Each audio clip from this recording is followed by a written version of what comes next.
وعلى سيدنا ومولانا محمد وعلى آله وصحابه وسلم. أستغفر الله إن الله غفور رحيم. أستغفر الله ربي من كل ذنب وأتوب إليه ولا حول ولا قوة إلا بالله العلي العظيم. আলহামদুলিল্লাহ, হাসামপুর মোকাম্বারের উদ্যোগে হযরত ওসমান রাহমাতুল্লাহি আলাইহি স্মরণে অসকল মুর্দাগানদের রূহের মাগফিরাত কামনায় আজকের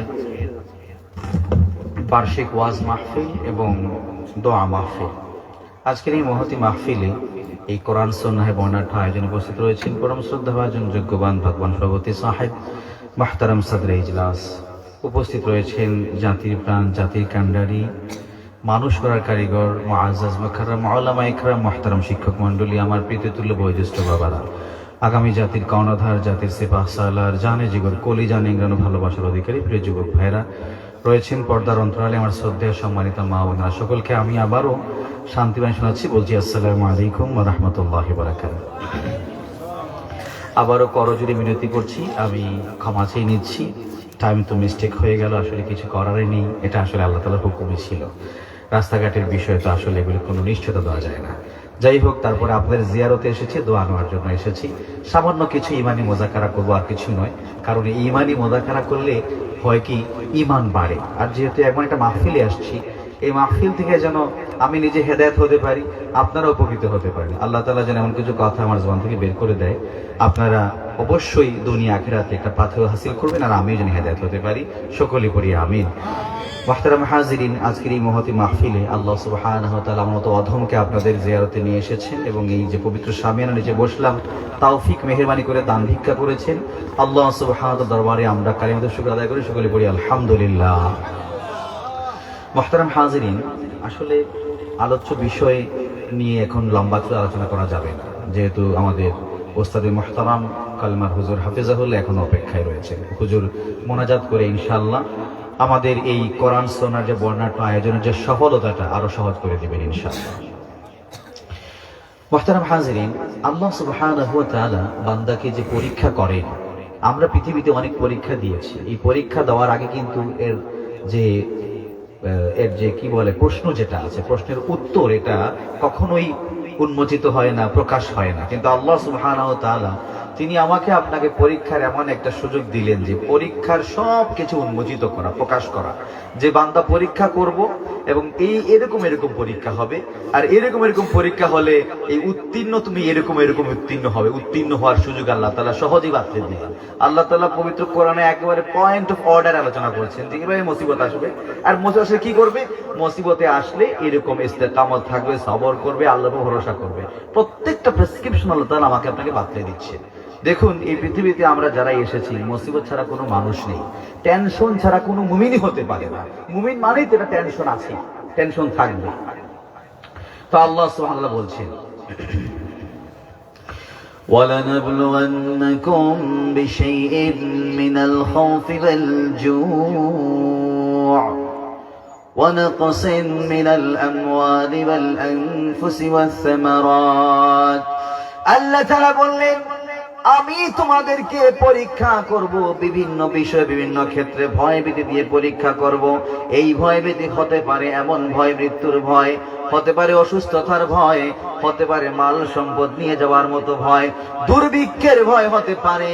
আল্লাহ সুবহানাহু ওয়া তাআলা আরো বলে দিলেন, তোমাদের ক্ষেত খামারে লাভ হবে না, তোমাদের মাল সম্পদে লাভ হবে না, ব্যবসা বাণিজ্যে ধস নামবে, সুতরাং পেরেশান হয়ো না, চিন্তা করো না। আল্লাহ সুবহানাহু ওয়া তাআলা কত সুন্দর প্রেসক্রিপশন বাতলে দিলেন, বললেন মুবাশশিরিস সাবিরিন, তোমরা এই মুহূর্তে ধৈর্য ধারণ করবে, হীনমন হবে না, এই মুহূর্তে কখনো ভরকে যাবে না যে আল্লাহ তাআলা কেন আমাকে পরীক্ষা করে, পরীক্ষার মতো মানুষ কি আল্লাহ পায় না, আমাকে কেন এত মুসিবত দেয় না, না বরঞ্চ আল্লাহ সুবহানাহু ওয়া তাআলার সামনে এই কথা বলবে মুমিন মুসলমানরা যখন তারা মুসিবতে পড়ে, তখন তারা বলে আল্লাযীনা ইযা আসাবাতহুম মুসিবাতুন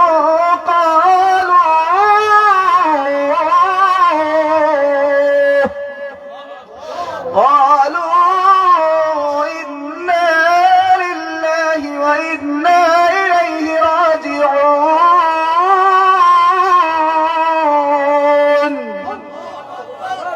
আল্লাহ তাআলা বললেন মুমিন মুসলমানরা যখন মুসিবতে পড়ে, মারাত্মক এমন একটা পর্যায়ে পড়ে যায় যে পর্যায়ে পড়লে কোনো পথ খুঁজে পায় না, এই অন্তিম মুহূর্তে মুসিবতে যখন পড়বে তখন তাদের জবান থেকে একটা কথা বের হয়ে গো আল্লাহ তাআলা আমরা তো তোমার গোলাম, তোমার দিকে আমাদের প্রত্যাবর্তন করা লাগবে। নবীজি সাল্লাল্লাহু আলাইহি ওয়াসাল্লাম এই মুহূর্তে একটা সুন্দর দোয়া শিখিয়ে দিলেন, এই আমলটা বলে কিন্তু আমি বিদায় নিয়ে নেব। মুহতারাম হাজির মেহেরবানি করে শুনবেন, এই যে কিনা আল্লাহ সুবহানাহু ওয়া তাআলা আমাকে আপনাকে বলে দিলেন মুমিন মুসলমানরা যখন মুসিবতে পড়ে রে, মুসিবতে পড়লে ইন্না লিল্লাহি ওয়া ইন্না ইলাইহি রাজিউনের উপর আমল করে। 2 নম্বর আমল হল নবীজি সাল্লাল্লাহু আলাইহি ওয়াসাল্লামের একজন জলিল কদর সাহাবী আবু সালামা রাদিয়াল্লাহু তাআলা আনহু, তিনি নবীজি সাল্লাল্লাহু আলাইহি ওয়াসাল্লামের খেদমতে গেলেন। খেদমতে যাওয়ার পরে একটা আমল শিখে আসলেন, একটা আমল শেখার পরে তিনি তখন বাড়ি চলে আসলেন। বাড়ি চলে আসার পরে বললেন, হে উম্মে সালামা, আমি নবীজি সাল্লাল্লাহু আলাইহি ওয়াসাল্লামের খেদমতে গিয়েছিলাম, এমন একটা আমল শিখে আসলাম যে আমলটা তোমাকে বলতে চাই। তখন বিবি বললেন, স্বামী গো, এত খুশি হলে তুমি এত খুশি, বলে দাও, আমলটা বলে দাও। তখন তিনি বললেন, হে আমার সহধর্মিনী শোনো, নবীজি সাল্লাল্লাহু আলাইহি ওয়াসাল্লাম বলে দিয়েছেন যখন মুসিবতে পড়বে ইন্না লিল্লাহি ওয়া ইন্না ইলাইহি রাজিউন পড়বে। আর সাথে তিনি আরো শিখিয়ে দিলেন, আল্লাহুম্মা আজিরনি ফি মুসিবাতি ওয়া আখলিফ লি খায়রাম মিনহা। এই যে দোয়াটা আছে, এই দোয়াটার উপর বেশি বেশি করে আমল করবে। উম্মে সালামা রাদিয়াল্লাহু তাআলা আনহা নিজেই বলছেন, কিছুদিন পরে আমার সেই স্বামী আবু সালামা দুনিয়া থেকে বিদায় হয়ে গেলেন, আমি তো একা হয়ে গেলাম, ছোট ছোট বাচ্চা, তাদেরকে নিয়ে কোথায় যাই। আমি মনে মনে চিন্তা করলাম, যদি একজন ব্যক্তি আমার দায়িত্ব নেয়, যদি ভালো কোনো মানুষ আমার দায়িত্ব যদি গ্রহণ করে, তাহলে সেই বাচ্চাদের উপরও খেয়াল হবে। তিনি এই চিন্তায় বিভোর, হঠাৎ মনে হয়ে গেল সেই স্বামীর দেওয়া আমল, হঠাৎ সেই মনে হয়ে গেল ইন্না লিল্লাহি ওয়া ইন্না ইলাইহি রাজিউন, আল্লাহুম্মা আজিরনি ফি মুসিবাতি ওয়া আখলিফ লি খায়রাম মিনহা। যখন এই আমলের কথা মনে হয়ে গেল, তিনি আমল শুরু করে দিলেন। এবার কিছুদিন পরে এমন হয়ে গেল, উম্মে সালামা রাদিয়াল্লাহু তাআলা আনহা নিজেই বললেন, আমি চাইলাম কি আর হইল কি, আমি যখন তাকিয়ে দেখলাম এই আমলটা আমি দ্রুত করলাম, ধীরে ধীরেও করলাম, আমি যখন আমলটা দায়িম করলাম, করতে থাকলাম, আমি চাইলাম কি আর হইল কি, আমি একজন সাধারণ মানুষ চেয়েছিলাম, ভালো একজন মানুষ চেয়েছিলাম, কিন্তু আল্লাহ সুবহানাহু ওয়া তাআলা আমার ঘরের মধ্যে আসমানের চাঁদ নিয়ে আসলেন। এবার তিনি বললেন, স্বয়ং নবীজি সাল্লাল্লাহু আলাইহি ওয়াসাল্লাম আমাকে বিবাহের প্রস্তাব দিলেন। নবীজি সাল্লাল্লাহু আলাইহি ওয়াসাল্লাম বিবাহের প্রস্তাব পাওয়ার পরে আমি একেবারে হতবাক হয়ে গেলাম, আবার ভরকে গেলাম, আবার ভয় পেয়ে গেলাম। কারণ নবীজি সাল্লাল্লাহু আলাইহি ওয়াসাল্লামের শান, উনার মান, উনার মর্যাদা আমি কি রক্ষা করতে পারবো? নবীজি সাল্লাল্লাহু আলাইহি ওয়াসাল্লাম কোমল কণ্ঠে, কোমল ভাবে আমাকে বুঝালেন। আমি এত ভাবে সান্ত্বনা পেলাম। আমি তখন বললাম, মাওলা গো, আমাকে তুমি যে এমন একটা হাদিয়া দিয়েছো, উপহার দিয়েছো, মাওলাই কারীম রহমান, দুনিয়াতে এর চাইতে বড় কোনো শ্রেষ্ঠ হাদিয়া হতে পারে না। এত সুন্দর নিয়ামত তিনি পেলেন। সুতরাং আমার আপনার আমল হলো, ওই যে কিনা সন্তানকে বিবাহ দেবেন, ছেলে হোক মেয়ে হোক, যদি এই আমলটা করা যায়, যদি এই আমলটা যদি আমরা দায়েম করতে পারি, ঘরে একজন মেয়ে আছে, যুবতী মেয়ে, ভালো একটা বিবাহের প্রস্তাব দিবেন, আমল করবেন। ঘরের মধ্যে বিধবা মেয়ে আছে, একটা ভালো জায়গায় বিবাহ দেবেন, এই আমল করবেন। ঘরের মধ্যে একটা ডিভোর্সি মেয়ে আছে, এই আমল করবেন, ফায়দা পেয়ে যাবেন। শুধু তাই নয়, ছেলে আছে, ছেলের জন্য ভালো পাত্রী মেলানো যায় না, ছেলের জন্য মুত্তাকি পরহেজগার একটা মেয়ে, দিনদার মেয়ে খুঁজবেন, তাও কিন্তু সম্ভব হয় না। আমল করবেন, দেখবেন যুবক ছেলেরা যদি এটার উপর আমল করতে পারে, আল্লাহ তাআলা সতী সাধ্বী একজন নারী মিলিয়ে দিবে। সুবহানাল্লাহ। আর যদি দেখা যায় আমাদের যুবকদের রুচি খারাপ হয়, আর দেখা যায় মনে মনে চিন্তা করে ভালো একটা টিকটকার হইলে বিয়া করব, আর দেখা যায় রোড মাস্টার, রোড প্রিন্সিপাল, এরকম মনে মনে নিয়ত করে, সুতরাং দেখবেন ওই ঘর থেকে ভালো কোনো সন্তান বের হবে না, বরংস বিয়া করছে রোড মাস্টার, ঘরে হইবে রোড প্রিন্সিপাল। ঠিক না বে ঠিক? সুতরাং এটা আমল করা লাগবে। আমল করলে ইনশাআল্লাহ দেখেন একটা গুরুত্বপূর্ণ একটা আমরা আমল পেয়ে গেলাম। আমরা তো এই ক্ষেত্রে বিভোর থাকি। 2 নাম্বার হচ্ছে আল্লাহ সুবহানাহু ওয়া তাআলা যে কোনো মুসিবতের মুহূর্তে আল্লাহ তাআলা এই আমলটা আমাকে আপনাকে শিখিয়ে দিলেন। তো মুহতারাম হাজিরিন, আরেকটা কথা বলতে চাই, আল্লাহ সুবহানাহু ওয়া তাআলা এই যে মুসিবতটা দেন, এই মুসিবত দিলে কিন্তু আমরা পেরেশান হব না, আমরা কখনো ভরকে যাব না। এই মুসিবত আসলে আমরা আত্মবিশ্বাস রাখবো, আল্লাহর উপর ভরসা রাখবো এবং আল্লাহকে স্মরণ করবো, আল্লাহর দিকে মুতাওয়াজ্জিহ হবো। দেখবেন সামান্য সময়ের মুহূর্তে, সামান্য ব্যবধানে আল্লাহ তাআলা নিয়ামত দিয়ে পরিবর্তন করে দিবে। সুবহানাল্লাহ। আবার দিন আল্লাহ তাআলা বলছেন, ওয়াত্তাকু ফিতনাতান লা তুসিবান্না আল্লাযীনা যালামু মিনকুম খাসসা ওয়া'লামু আন্নাল্লাহা শাদীদুল ইকাব। আল্লাহ তাআলা বললেন, সেই শাস্তিকে ভয় করো, সেই আযাবকে ভয় করো। কেবলমাত্র তোমাদের মধ্যে যারা পাপাচার, যারা পাপ করে, অন্যায় করে, এদের উপর আসবে না, বরং যারা নেককার পরহেজগার তাদের উপরও সেই আযাবের মতো পরীক্ষা চলে আসতে পারে। এই জন্য আল্লাহ সুবহানাহু ওয়া তাআলা আমাকে আপনাকে আরেকটা নসিহত করলেন, মেহেরবানি করে শুনবেন। ফিতনার জামানা, আল্লাহ সুবহানাহু ওয়া তাআলা বলে দিলেন, আল্লাহ সুবহানাহু ওয়া তাআলা আমাকে আপনাকে বুঝালেন, ফাআরসালনা আলাইহিমুত তুফানা ওয়াল জাওয়াদা ওয়াল কম্মালা ওয়াদ দাফাদিআ ওয়াদ দামা আয়াতিন মুফাসসালাত ফাস্তাকবারু ওয়া কানু কওমান মুজরিমিন। আল্লাহ তাআলা বললেন সেই শাস্তির কথা, ওই যে কিনা বনি ইসরাঈলের মারাত্মক শয়তানের দলেরা একটার পর একটা শাস্তি ভোগ করেছে, আল্লাহ তাআলা তাদেরকে শাস্তি দিলেন। প্রথমে দিলেন তুফান, জলোচ্ছ্বাস দিলেন। ওই তুফান দেওয়ার পরে ওই পুরো ফাসিলের জন্য, শিক্ষা অর্জনের জন্য ওই যে তুফান দিলেন, তুফান দেওয়ার পরে বুঝতে পারলো আমরা অন্যায় করেছি, ভুল করেছি, আযাব গজব চলে এসে তওবা করেছে, আল্লাহ মাফ করলেন। আবার সীমা লঙ্ঘন করেছে, আল্লাহ তাআলা আবার দিলেন, ওই যে কিনা পাঠিয়ে দিলেন পঙ্গপাল, পাঠিয়ে দিলেন ফড়িং, পাঠিয়ে দিলেন। ফড়িং যখন পাঠিয়ে দিলেন, ওই ফড়িং এসে তাদের ক্ষেত খাবার নষ্ট করেছে, খেয়ে ফেলেছে। তারা আবার তওবা করলো, আল্লাহ মাফ করে দিলেন। পঙ্গপাল সরিয়ে দিলেন, কিন্তু তাদের শিক্ষা হয় নাই, তারা আবার সীমালঙ্ঘন শুরু করেছে।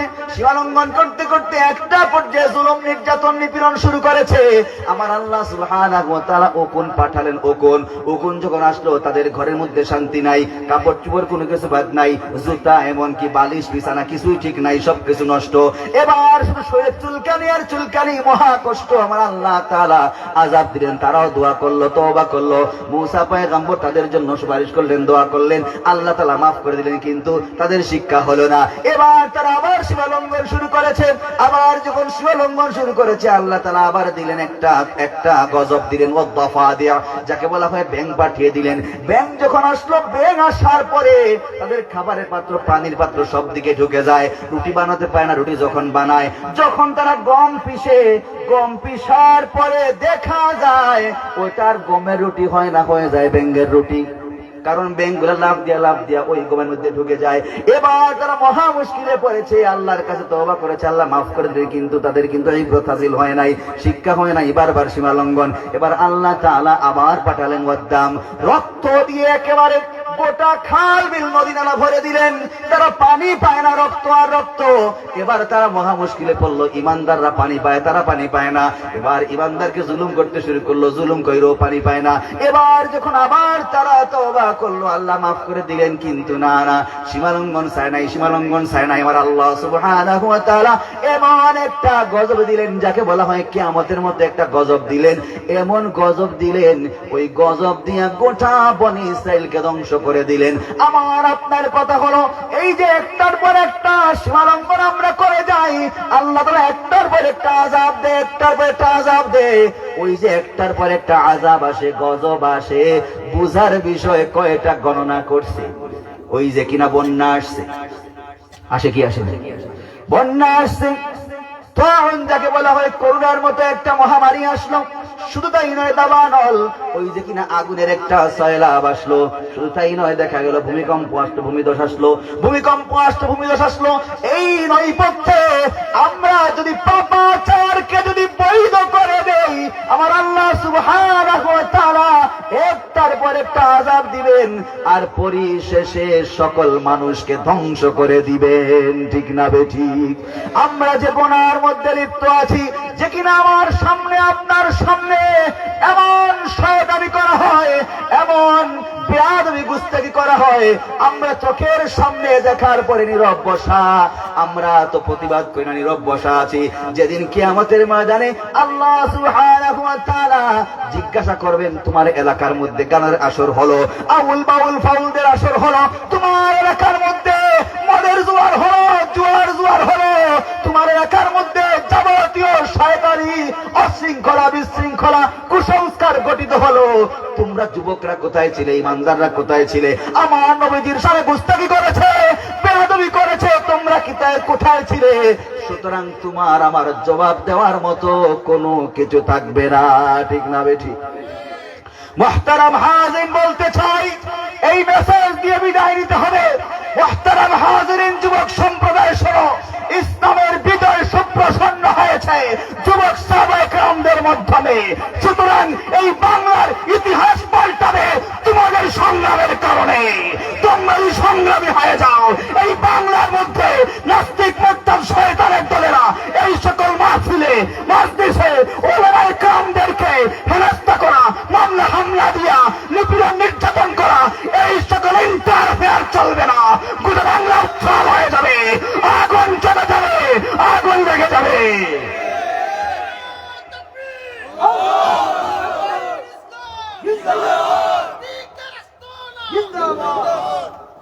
শেষ রাইট লাগে আওয়াজ গেছে। যাই হোক, মুহতারাম হাজিরিন, এই মেসেজ দিয়ে শেষ নয়। ইতিপূর্বে লাগাম টেনে ধরা হয়েছে। এই বাংলাকে দখল করতে চায় শকুনের দলেরা, পার্বত্য অঞ্চলে আস্তানা বসিয়েছে, পার্বত্য অঞ্চলকে দখল করতে চায়। আমরা বলতে চাই, আমাদের কলিজা নিয়ে নাও, মাংস নিয়ে নাও, রক্ত গুস্ত নিয়ে যাও, এই বাংলা থেকে 1 ইঞ্চি মাটি নেওয়া হবে না, 1 ইঞ্চি মাটি নিতে দেওয়া হবে না। জান যাবে, প্রাণ যাবে, সবকিছু বিলীন হয়ে যাবে। এই বাংলার ভূখণ্ডে যারা সকলের নজর ফেলবে, চোখ উপড়ে ফেলা হবে, চোখ উপড়ে ফেলা হবে। মুহতারাম হাজিরিন, পরিশেষে বলতে চাই, মনোযোগ দিয়ে শুনুন, এই বাংলাতে যেখানেই দেখবে যুবক সম্প্রদায় আউল বাউল ফাউলদের আসর, গানের আসর, ওই জায়গায় নিশ্চিত যেখানে গানের আসর হয় ওইখানে মদের আসরও হয়। যেখানে গানের আসর হয় ওইখানে জুয়ার মেলাও বসে, ওইখানে উল্টা পাল্টা অপসংস্কৃতি, অশ্লীলতার মেলা খেলা বসে। যেখানে এই ধরনের কুসংস্কার, অপসংস্কৃতি, পাশবিকতা, অশ্লীলতা বসবে, যুবক সম্প্রদায় বাধ্য হয়ে জ্বালিয়ে দিবে, গুঁড়ো করে দিবে, লন্ডভন্ড করে দেবে। মুহতারাম, তাকবীর, বীর ইসলাম, বীর ইসলাম, বীর দিতে রক্ত, রক্ত বন্যায়,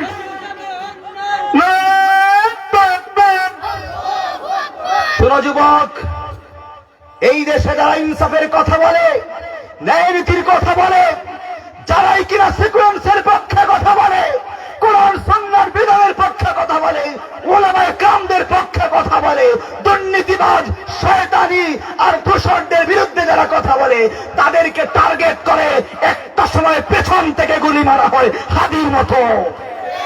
শুধু তাই নয়, বলতে চাই তোমরা প্রত্যেকটা এক একজন হাদির ভূমিকায় আগামীতে লৌহ মানবের ভূমিকা পালন করতে হবে। এলাকা থেকে যত দোসর বেঈমানের দলেরা আছে, দালালদের দলেরা আছে, প্রত্যেক জায়গা থেকে ওদেরকে বের করে ওদের পরিচয় শনাক্ত করতে হবে। মুহতারাম হাজিরিন, এখনো পর্যন্ত দালাল দোসরদের কোনো প্রকার কোনো টনক নড়ে নাই। এখনো ভাবতে মেরে বসা, আজ এতদিন হয়ে গেল এখন পর্যন্ত ওসমান হাদির খনিকে এখনো বের করা হয় নাই।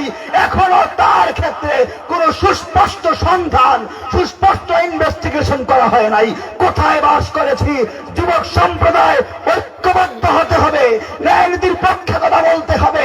আর একটা সম্প্রদায় ভাবতে মেরে বসা, আর একটা সম্প্রদায় এই বাংলার জমিনে আমাদের নবীর সাথে গোস্তাকি করে আছে, গোস্তাকি করে যাচ্ছে, বেয়াদবি করে যাচ্ছে, মুসলিম পরিচয় দিয়ে বাংলায় থাকতে চায়। একটাই কথা বলি, আর কোন প্রস্তাব নয়, কোন অনশন নয়, মানববন্ধন নয়, মিছিল নয়, কোন প্রকার প্রস্তাব নয়, সংসদে কোন রিকোয়েস্ট নয়। একটাই দাবি, একটাই বিধান, একটাই সিকোয়েন্স, কাদিয়ানি কাফের, কাদিয়ানি কাফের, কাদিয়ানি কাফের।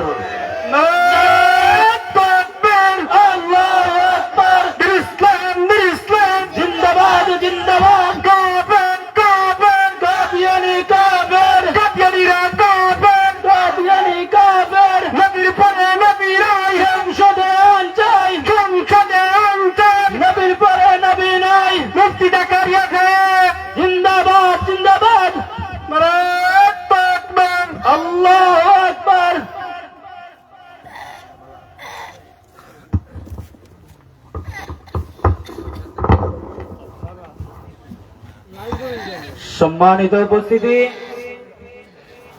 আমরা এতক্ষণ যাবৎ হযরতুল আল্লাম হযরত মাওলানা মুফতি জাকারিয়া সাহেবের কাছ থেকে অত্যন্ত গুরুত্বপূর্ণ নসিহত শুনেছিলাম। সুপ্রিয় উপস্থিতি, এ পর্যায়ে আপনাদের সম্মুখে বিশিষ্ট ইসলামী চিন্তাবিদ মুফাসসিরে কুরআন